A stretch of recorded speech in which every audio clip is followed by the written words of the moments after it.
So today we're working on this BMW 528i's F10. The customer complained that he has no power steering, so steering is very stiff and there are warning lights all over the place. Let's find out what's wrong with it. So we've got EPS and ABS warning lights, and we've got absolutely no power steering. So I did a quick scan of the car, and what I noticed immediately is that we have no communications with our electronic power steering. Before fixing our problems, let's take a look at the schematic which demonstrates how this system is designed. So this is our EPS, which has a ground, a power, and two signal wires. It receives signal from our ZGM through the FlexRay network systems. So we're gonna check these wires to see if there are any interruptions.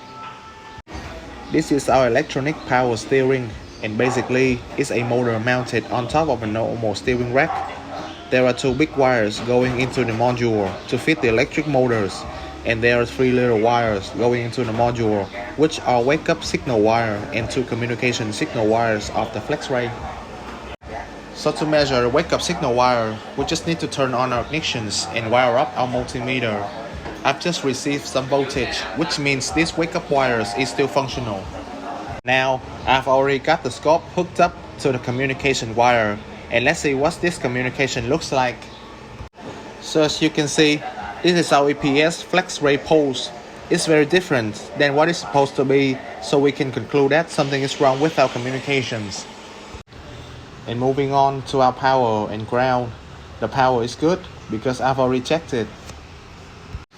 Now I'll check the ground of this motor, and what I found is the other end of my ground wires bolted to the bolt joints is very loose.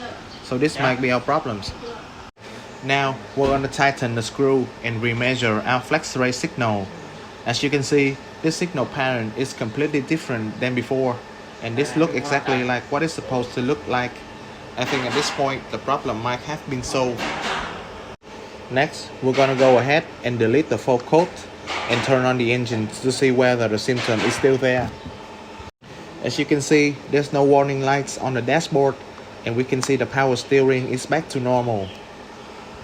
So in conclusions, there were bad communications with the power steering module, resulted from a bad ground of the motor that makes our EPS system completely off.